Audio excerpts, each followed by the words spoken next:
Over the next 2 days, you're going to work on two activities. The first activity is taking notes on non-horizontal launches or upwardly launched projectiles using this file. I'm assuming if you're watching this video, you have found the URL in your notes that the sub has given you to view the video. The next thing you want to do is on your iPad, go into the blank notes folder on the drive and go ahead and open 2-dot non-horizontal launch intro, the notes for 12-10-13. After you get done taking these notes, what you will be doing is you will be submitting them using the form in Blackboard so that I can check them over. And then you'll be going on to a simulation, an online simulation for projectile motion called Gizmo. What we have here is we've got one of the aluminum tracks sitting on a lab table. So there's one of our tracks. And we have a cart with a launcher.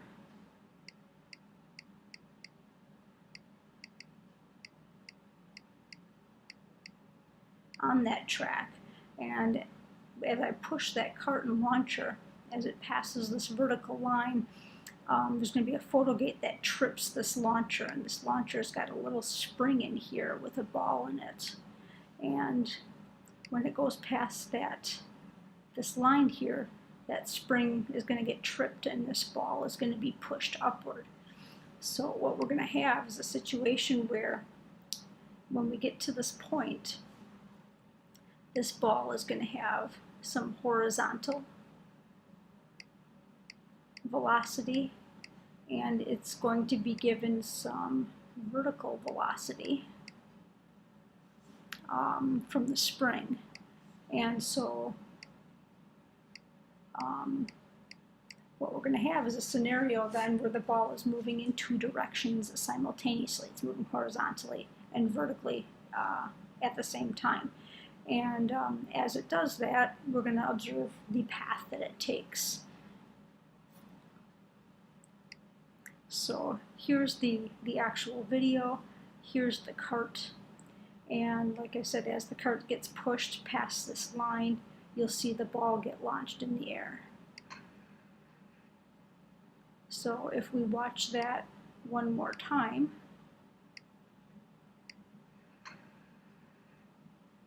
and let's just watch it yet again. So the idea then is as this ball is passing by that photo gate, it trips that spring. And so there it's before the photo gate, there it's at the photo gate. We see the cart's been pushed horizontally. This spring gives the projectile up here its vertical motion. So it has that horizontal and vertical velocity. And as we advance it, we can see that that ball stays in line with the cart the entire way as it's traveling up and coming back down. And of course, if it stays in line with the cart the entire way, then the cart should catch the ball as it comes back down. So what we're going to do then is we're going to take a look at what sort of motion we have here. And since we started here and ended here, we have horizontal motion, we also have vertical motion. And if we look at what that looks like graphically, as we know with these carts traveling along these tracks, if this is level, this cart will travel with constant velocity. And of course, as this ball is moving up through the air, it's gravity is slowing it down. As it gets to the top and starts to come back down, gravity is going to be speeding it up. So we're going to look at those two motions independently as part of this file here. We're going to start by looking at the horizontal motion. And so the horizontal motion is basically looking at how these points progress through time. And so we know we started over here on the left and moved to the right, But if you look at the spacing now between each horizontal position, we can see that that spacing horizontally is pretty constant, no matter where we are in the travel of this path. And so as we look at that then, if we have the same spacing in our horizontal travels, that means we're traveling the same distance. And if we're traveling the same distance for every time that we travel, then we must not be speeding up or slowing down, so we must have constant velocity. And if we have constant velocity, then in the same fashion as we did for horizontal launch, then we have zero acceleration throughout the entire path that this projectile is traveling. So if we look at that and go back to that video file, then we can see that looking at the horizontal position and the horizontal velocity graphs here, we can see that now we're calling zero over here and we're traveling to the left. So if we notice this horizontal position is going into the negative position value since we're traveling to the left. If we look at our velocity here, we have something that indicates that we are at about 1.5 meters per second in the left-hand direction. So we can see that this velocity is constant, and we have a shape here on our position time graph that represents constant velocity as well. If we look at the vertical direction, we can see that as the ball is traveling, leaving the launcher here and going up to its highest point, we can see that this vertical spacing starts out pretty big, and then it gets a little less, and then it gets a little less, and then it gets a little less, and a little less, and so on and so forth until it gets up to the vertex. And we don't actually have a vertex point plotted here just because of the camera speed, but we can see that we are slowing down here because of the spacing. And as we travel back down towards the launcher, we are speeding up here. That the spacing is increasing here, so the spacing is increasing. And here the spacing decreases.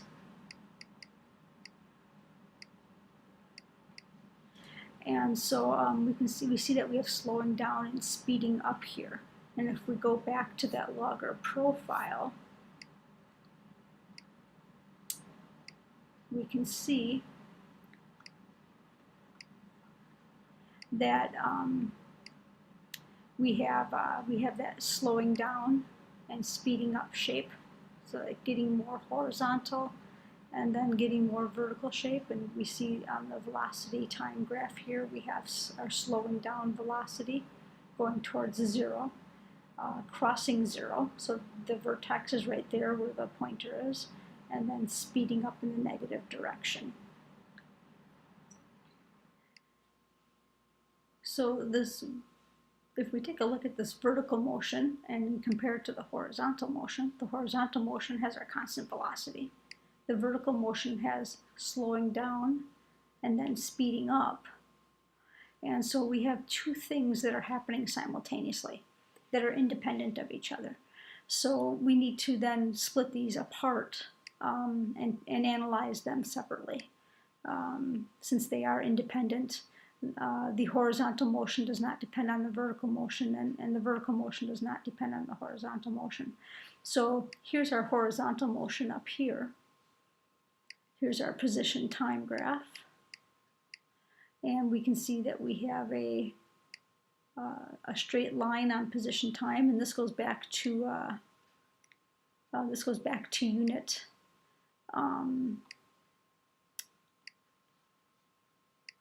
This goes back to unit 1 when we had constant velocity situation. And we can see that here our velocity is constant. This line is pretty horizontal here. And we know that when that line is horizontal, that represents constant velocity, which means zero acceleration. And so we would have an acceleration graph that would look like that, right along the axes. For our y position versus time graph here, you can see that we have our slowing down, our portion of the graph that gets more horizontal. Then we're up there at the vertex where the ball is the highest, and then we have our speeding up portion as that ball comes back down to the launcher. And we see that slowing down represented here, and that speeding up in the negative direction representing it here. And so since we have our slowing down, changing direction, and speeding up, we know we have acceleration here. We also know that the thing that causes the acceleration in the y direction has to be that gravitational acceleration. So we know that we are at minus 9.8 meters per second squared for the acceleration.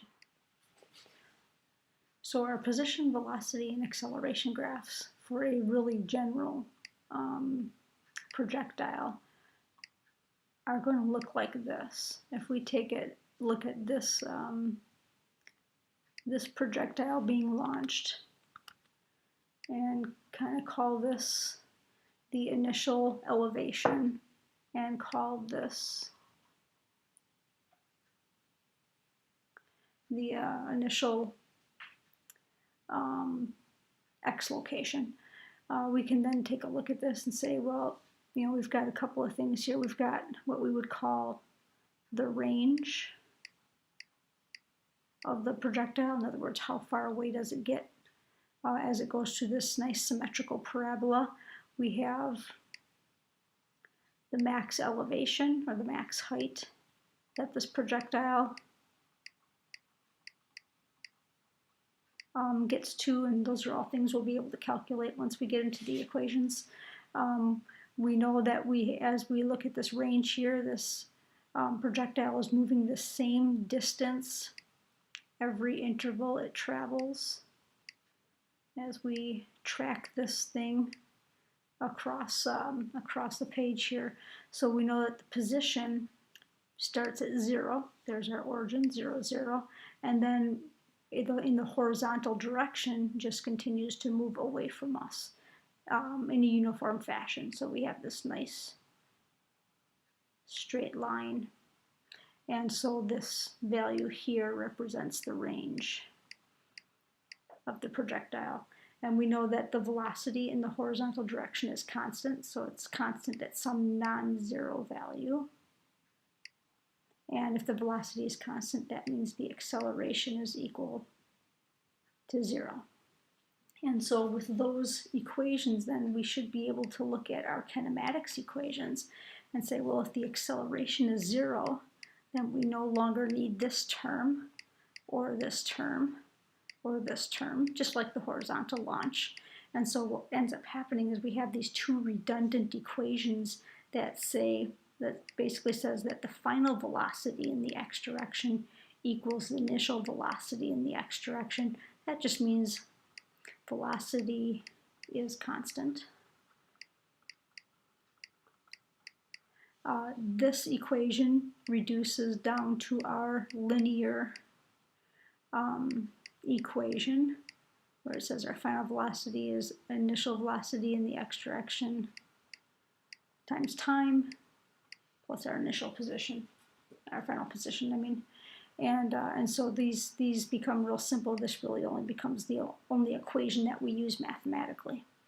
When we take a look at the vertical direction, and again, setting up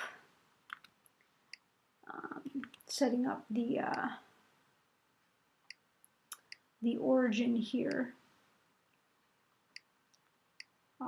as that being our initial position, our initial elevation, and this being our initial position horizontally. And so as we take a look at that, and again, just to kind of make a note here, that we would call this our range, which pertains to the horizontal direction. And now we're talking about this maximum elevation here, which is going to show up on this set of graphs. So we're talking about starting at the origin, or at the elevation that we're calling 0. We're talking about ending at the elevation that we call 0. And then we're talking about finding some sort of location up here, which is halfway through. So 1, 2, 3, 4, 5, 6, 7, 8. So we are halfway through, which would be right here, and we've got some elevation here that we should be able to calculate once we get to calculating these problems. And we've got slowing down in the first half and speeding up in the second half of this trajectory. So if we have slowing down, that must mean we start at some non-zero velocity, v initial in the x in the y direction. And then by the time we get to this maximum elevation here, we should be turning around, which means we should have a velocity of 0 as we're changing directions. And then what gravity gives, what gravity takes away, gravity gives back on the second half. So now we have that as we come back to the original elevation, that final velocity that is the opposite of the initial velocity. So the same magnitude, opposite sign. We've got that straight line going down here. And then we know that since we are changing our velocity and it's gravity that's causing that change, that this acceleration graph, which is consistent with the free fall unit, this acceleration graph is still negative 9.8 meters per second squared. And so looking at these equations for the vertical direction, we really, we have all non-zero values here, so we can't cross anything out. But what we typically do is we typically call this position y final instead of x final. And we can start putting in the value negative 9.8 meters per second squared for a sub y. And so half of negative 9.8 ends up being negative 4.9 t squared, and that's the initial velocity in the y direction times time plus the initial y position. And for this one then, the final velocity becomes the initial velocity minus 9.8, because that's what the acceleration is going to be, times t. And this equation then is final velocity squared in the y direction. These should be in the y direction as well. Equals initial velocity in the y direction squared, and 2 times a is 2 times this, so that would be negative 19.6 times final position minus initial position. And so quickly, just to recap the equations, here's that horizontal motion, which is constant velocity, with the really the only equation being that one. And here are your vertical motion equations, which end up being the same equations that we have for free fall. So in other words, this is where we have an acceleration of minus 9.8 meters per second squared. At this point, now what we need to have you do is we need to have you save these notes in your Drive, your Google Drive, and you're going to submit them via form for grading. So I'm just going to take a quick look at them and check those in. And then you're going to go back to Drive, and in your handouts folder, on your iPad, open your Notability. You're going to open the PDF called Gizmo Investigation. And then the sub will give you your student-specific password to log in, and you're going to go to the the website explorelearning.com, and you're going to log in using that password and the username and password, and go through the Gizmo activity. Take notes on your iPad while you do this on the computer. And then after you get done taking the notes on your iPad, you'll go ahead and you'll submit the Gizmo investigation also for review for me. So once you've completed that, you've completed the 2 activities that I expect you to get done these 2 days while I'm gone.